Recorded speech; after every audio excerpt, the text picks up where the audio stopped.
বিয়ে শাদীর মাধ্যমে মানুষ বিশৃঙ্খলা থেকে, ফিতনা থেকে আর আল্লাহর জমিনে পারিবারিক সামাজিক অশান্তি থেকে মুক্তি লাভ করতে পারে। বিপর্যয়, অশান্তি, বিশৃঙ্খল জীবন থেকে মুক্তি লাভ করতে পারে। এই মর্মে হাদিস রয়েছে, রাসূলুল্লাহ সাল্লাল্লাহু আলাইহি ওয়াসাল্লাম বলেছেন, ইযা খাতাবা ইলাইকুম মান তারদাউনা দীনাহু ওয়া খুলুকাহু ফাযাওওয়িজুহু। তোমাদের কাছে যদি প্রস্তাব নিয়ে আসে এমন কোনো ছেলে যার দিনটা খুব পছন্দনীয়, মানে দিনদার ধার্মিক ছেলে, ভালো করে শুনেন, এক নম্বর হচ্ছে দিনদার ধার্মিক ছেলে, ওয়া খুলুকাহু, দুই নম্বর হচ্ছে যে তার চরিত্র ভালো। তাহলে শুধু এই বাহ্যিক দিনদারি যথেষ্ট না ভালো ছেলে হওয়ার জন্য, ভালো স্বামী হওয়ার জন্য, ভালো পুরুষ বাহ্যিক দিনদারি যথেষ্ট না, সহি আকীদা যথেষ্ট নয়, সহি মানহাজ যথেষ্ট নয়, আর একবারে মুসল্লি তাহাজ্জুদ গুজার এইটাও যথেষ্ট নয়। অবশ্যই জরুরি যে 5 ওয়াক্ত ফরজ সালাত হইতে হবে, হ্যাঁ, দিনদার হইতে হবে, ফরজ ওয়াজিব আদায় করতে হবে, আকীদা সহি হইতে হবে, এগুলো অবশ্যই জরুরি, কিন্তু এটা যথেষ্ট না। এটা হচ্ছে দিন, তার সাথে দিনের একটা গুরুত্বপূর্ণ অংশ যেটা না থাকলে বিবাহ করে ফেঁসে যাবেন। হ্যাঁ, একজন পুরুষ একজন মেয়েকে বিয়ে করে ফেঁসে যাবেন, আর একজন মেয়ে একজন পুরুষের সাথে বিবাহ করে ফেঁসে যাবেন যদি ওইটা না থাকে। সেটা হচ্ছে অখলক, তার চরিত্র। নামাজ টামাজ সব ঠিক আছে, দাড়ি ঠিক আছে, বোঝা গেছে, আর জিকির আজকার তসবিহ তাহলিলও সব ঠিক আছে, মাশাআল্লাহ, সোমবার বৃহস্পতিবার রোজাও ঠিক আছে, সব ঠিক আছে, ফরজ নফলের শেষ নাই, কিন্তু চরিত্র এত খারাপ, এত খারাপ, কঠিন ব্যাপার তার সাথে বাস করা। খবরদার এরকম খারাপের সাথে বিয়ে দিও না। যদি পছন্দনীয়, তার যাও না, পছন্দনীয় হয় দিন এবং আখলাক চরিত্র। আখলাক চরিত্র বুঝছে, ভালো চরিত্র কাকে বলা হয়, সময় নেই যে ভেঙে ভেঙে বলবো, সোজা কথা, যেই আচরণটা আপনার পছন্দ লাগে যে অন্য কেউ আপনার সাথে করুক, সেটা অন্যের সাথে করবে না।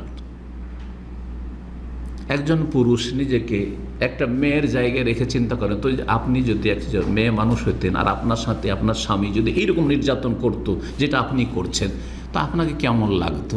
ব্যাস এইটুকু বুঝলে হয়ে যায় যে আমি চরিত্রবান না, মানে চরিত্রহীন। এইরকমই একজন মেয়েকে বলবো যে তুমি যদি একজন পুরুষ হতে আর তুমি বিয়ে করতে, আর তোমার মতো খারাপ ভাষা যদি তোমার সাথে প্রয়োগ করতো, তাহলে কেমন লাগতো তোমাকে? জি, চিন্তা করেন।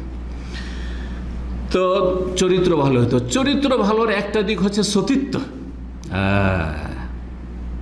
এই নয় যে এইদিকে বিয়ে করে আছে আর ওইদিকে ধান্দা করছে, স্বামী প্রবাসে গিয়েছে আর এইদিকে ও হারামে ডুবে আছে, পরকীয়া প্রেমে লিপ্ত, অথবা তার স্বামী এইরকম না, তাহলে এটা চরিত্র হলো না? চরিত্রহীন। কিন্তু পশুর চরিত্র, এটা পশুর চরিত্র। কারণ পশুর যৌনাচার একটার সাথে সীমিত না, সামনে যেটা পেল হয়ে গেল। তা আপনিও ওই রকম, তো পশুর চাইতে ভিন্নতা আপনার মধ্যে কি থাকলো? তাহলে আপনার জন্য আল্লাহ রাব্বুলের পবিত্র সম্পর্ক, সেটা হচ্ছে স্বামী স্ত্রী সম্পর্ক, স্বামী স্ত্রী সম্পর্ক। তো যদি দিন আর আখলাক পছন্দনীয় হয়, ফাযাওওয়িজুহু, আর প্রস্তাব নিয়ে আসে সেই ছেলে বা সেই ছেলের পক্ষ থেকে, তো বিয়ে দিয়ে দাও। ফাযাওওয়িজুহু ইল্লা তাফআলু, যদি ভালো ছেলে পেলে, দিন ভালো, আকীদা ভালো, চরিত্র ভালো, সব ভালো, তারপরে বিয়ে দিলে না কিসের জন্য? যে পয়সা নেই সেই জন্য, অথবা প্রবাসে থাকে সেই জন্য, হ্যাঁ, চাকরি নাই, বেকার হয়েছে সেই জন্য, ঠিক আছে, বিভিন্ন কারণগুলোতে এরকম কিন্তু অনেকে বিয়ে দিতে চায় না। যদি এমনটা করো যে বিয়ে দিলে না অথচ কোয়ালিটি সব ঠিক আছে, যেটা দিন ইসলামের কোয়ালিটি, দিন আখলাক ঠিক আছে, তাকুন ফিতনাতুল ফিল আরদি ফাসাদুন কবীর, তাহলে দুনিয়াতে বড় ফিতনা সৃষ্টি হবে এবং ফাসাদুন আরিজ, বিশাল অশান্তি সৃষ্টি হবে, বিশৃঙ্খলা সৃষ্টি হবে, ফিতনা ফাসাদ সৃষ্টি হবে। যখন বিবাহ হবে না, আজকাল অনেক মেয়েরা কিন্তু পড়ার নামে 20-22 বছর বয়সে বিয়ে করতে চায় না। ওই মেয়েগুলো যখন 28-30 চলে যায়, তখন হাহাকার অবস্থা, হাই যাবো কোথায়, বাপের বাড়ি কতদিন থাকবো, তখন হুঁশ হয়।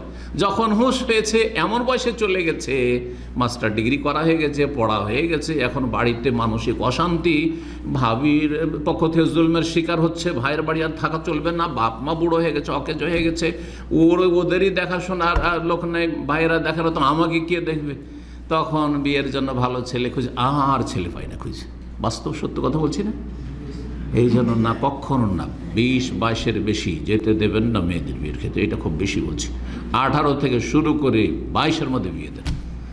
আইন যখন করা হয়েছে হয়তো বৃহৎ স্বার্থে করেছে, কারণ অনেক সময় 15-16 বছর বয়সে অনেক মেয়ের নিজের পরিণাম বুঝে না, চলতে জানেন না, যার ফলে ভালো মেয়েও গিয়ে হয়তো বদনাম হয়ে যায়, বিভিন্ন কারণ হয়ে যাচ্ছে। তো যার ফলে ঠিক আছে 18 থেকে 22-এর মধ্যে বিয়ে দিয়ে দেন। আর এদিকে বয়স বেড়ে চলে যাচ্ছে, না না না আমার মেয়ে পড়াশোনা করছে, না আমার বোন পড়াশোনা করছে, আচ্ছা লেখাপড়াটা কমপ্লিট হোক না, খবর দেন। অথচ ভালো ছেলে পাচ্ছেন, সামনে দিয়ে চলে যাচ্ছে, আর আপনি ইগনোর করছেন, উপেক্ষা করছেন। ফিতনা ফাসাদ সৃষ্টি হয়। তিরমিজির হাদিসটি হাসান আল্লামা আলবানী রাহিমাহুল্লাহ হাদিসটি তার কয়েকটি কিতাবে ইরওয়াতে নিয়েছেন। আর সিলসিলা সহিহার 1022 নম্বর হাদিস, তিরমিজির 1004 নম্বর হাদিস।